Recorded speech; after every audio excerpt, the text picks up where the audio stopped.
नमस्कार। आज आसतु जानिबा महाशिवरात्रि केमिति पालन करिवे।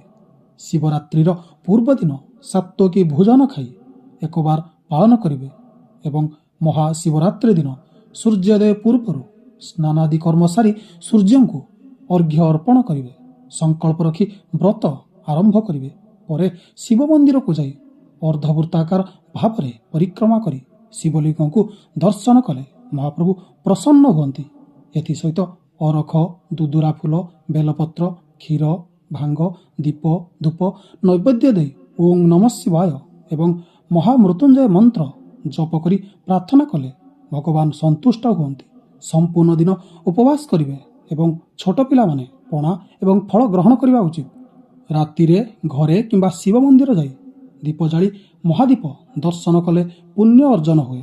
एहीपरि भावरे आपण माने शिवरात्रि पालन करिवा उचित। तेबे महाप्रभुଙ୍କ मस्तकरे केउ नदी धारण करुछि कमेंट बॉक्स रे लिखंतु। रहिली आगामी वीडियो रे आपणଙ୍କ सहित देखा हो। ओम नमः।